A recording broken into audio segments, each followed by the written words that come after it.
గురుభ్యో నమః. 8వ అధ్యాయము శ్రీ హరినామ స్మరణ ధ్యాన ఉపాయము.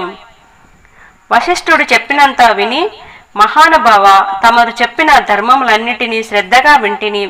అందు ధర్మము బహుసూక్ష్మమనియు పుణ్యము సులభంగా కలుగుననియు అది నదీ స్నానము, దీపారాధనము, ఫలదానము, అన్నదానము, వస్త్రదానము వలన కలుగుననియు చెప్పితిరి. ఇట్టి స్వల్ప ధర్మముల చేతనే మోక్షము లభించుచుండగా వేదోక్తంగా యజ్ఞయాగాదులు చేసినా గాని పాపములు పోవని మీ వంటి మునిశ్రేష్టలే చెప్పుదురు గదా. మరి తమరు ఇది సూక్ష్మములో మోక్షముగా కనబరిచినందుకు నాకు అమితాశ్చర్యము కలుగుచున్నది. దుర్మార్గులు కొందరు సదాచారములను పాటింపక వర్ణ సంకరులై రౌరవాది నరక హేతువులకు మహాపాపములు చేయువారు. ఇంత తేలికగా మోక్షము పొందుట వజ్రపు కొండను గోటితో పెకిలించుట వంటిది. కావున దీని మర్మమును విడమర్చి విపులీకరించి ప్రార్థించుచున్నాను అని కోరెను. అంతటా వశిష్ఠుల వారు చిరునవ్వు నవ్వి, జనక మహారాజా, నీవు వేసిన ప్రశ్న సహేతుకమైనది. నేను వేదాంగములను కూడా పఠించి తిని, వానిలో కూడా సూక్ష్మ మార్గములున్నవి. అవి ఏమనగా సాత్విక, రాజస, తామసముల అని ధర్మము 3 రకములు. సాత్వికమనగా దేశకాల పాత్రలు 3ను సమకూడిన సమయమున స్వత్వమును గుణము జనించి ఫలమంతయు పరమేశ్వరార్పితమని కావించి మనోవాక్కాయ కర్మలచే నునర్చిన ధర్మము. ఆ ధర్మమందు ఎంతయో ఆధిక్యత కలదు. సాత్విక ధర్మము సమస్త పాపములను నాశనమునర్చి పవిత్రులను చేసి దేవలేక భూలోక సుఖములను చేకూర్చును. ఉదాహరణంగా తామ్రవర్ణాది సముద్ర తీరమున కలిగి తావునందు స్వాతి కార్తెలో ముత్యపు చిప్పలో వర్ష బిందువు పడి ధగధగా మెరిసి ముత్యము విధముగా సాత్వికత వహించి సాత్విక ధర్మం ఆచరించుచు గంగా, యమున, గోదావరి, కృష్ణ నదులు, పుష్కరాలు మొదలగు పుణ్యకాలములయందు దేవాలయములయందు వేదములు పఠించు సదాచారుడై కుటుంబికుడునై బ్రాహ్మణునకు ఎంత స్వల్ప దానము చేసినను లేక ఆ నదీ తీరమందున్న దేవాలయంలో జపతపాదులను అనుసరించి విశేష ఫలితములను పొందగలరు. రాజస ధర్మమనగా ఫలాపేక్ష కలిగి శాస్త్రోక్త విధులను విడిచి చేసిన ధర్మము. ఆ ధర్మము పునర్జన్మ హేతువై కష్ట సుఖాలను కలిగించున దగును. తామస ధర్మమునకు శాస్త్రోక్త విధులను విడిచి దేశకాల పాత్రలను సమకూడని సమయమున డాంబికాచరణార్థము చేయు ధర్మము. ఆ ధర్మము ఫలము నీయదు. దేశకాల పాత్రము సమకూడినప్పుడు తెలిసినా గాని తెలియక గాని స్వల్ప ద్వానము చేసినను గొప్ప ఫలమునిచ్చును. అనగా పెద్ద కట్టెల గుట్ట చిన్న అగ్నికణములతో భస్మమగునట్లు శ్రీమన్నారాయణుని నామము తెలిసిన గాని తెలియక గాని ఉచ్చరించిన వారి సకల పాపములు పోయి ముక్తి నొందుదురు. దానికొక ఇతిహాసము కలదు. ఇప్పుడు చెబుతాను వినుము. అజామిలుని కథ. పూర్వకాలమున కన్యకుబ్జమను నగరమున 4 వేదములు చదివిన ఒక విప్రుడు కలడు.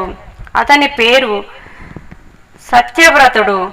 అతనికి సకల సద్గుణ రాశియగు హేమావతి అను భార్య కలదు. ఆ దంపతుల అన్యోన్య ప్రేమ కలిగి అపూర్వ దంపతులని పేరు తెచ్చుకున్నారు. వారికి చాలా కాలంన లేక ఒక కుమారుడు జన్మించెను. వారు ఆ బాలుని అతి గారాభముగా పెంచుచు అజామిలుడని నామకరణం చేసిరి.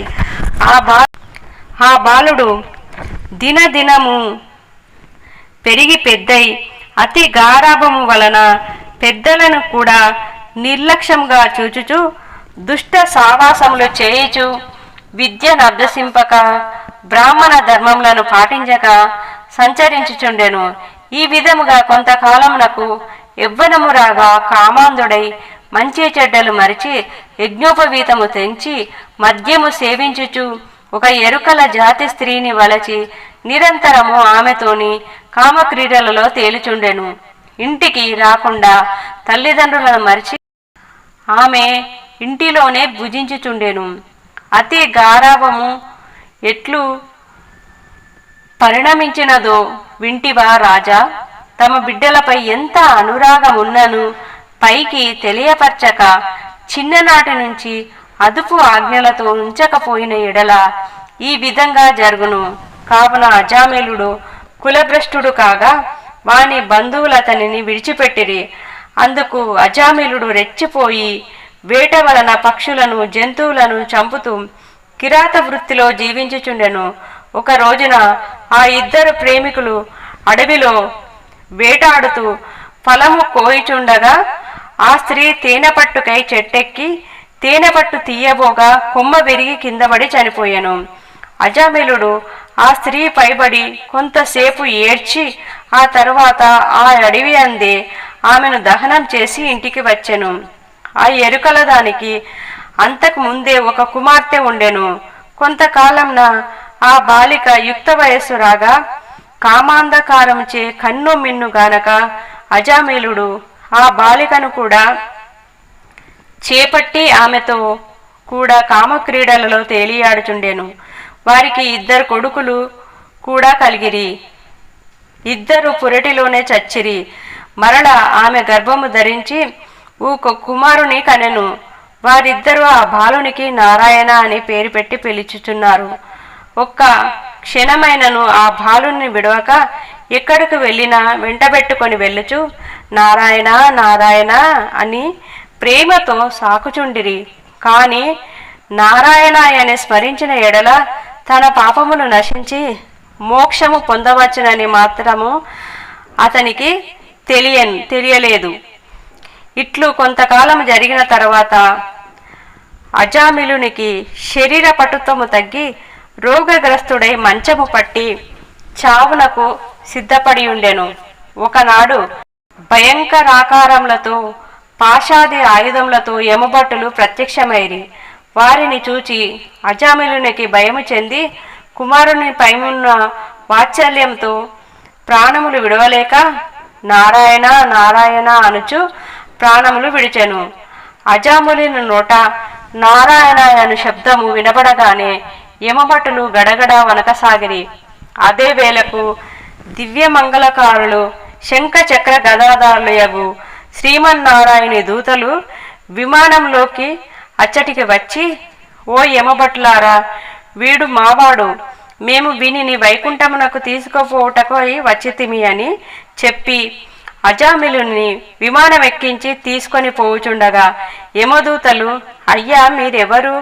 వీడు అతి దుర్మార్గుడు, వీనిని నరకమునకు తీసుకొని పోవుటకు మేము వచ్చితిమి, కావున వానిని మాకు వదులమని కోరగా విష్ణుదూతలు ఇట్లు చెప్పదొడంగిరి. ఇట్లు స్కాంద పురాణ అంతర్గత వశిష్ఠ ప్రోక్త కార్తీక మహత్యం నందలి 8వ అధ్యాయము 8వ రోజు పారాయణము సమాప్తము.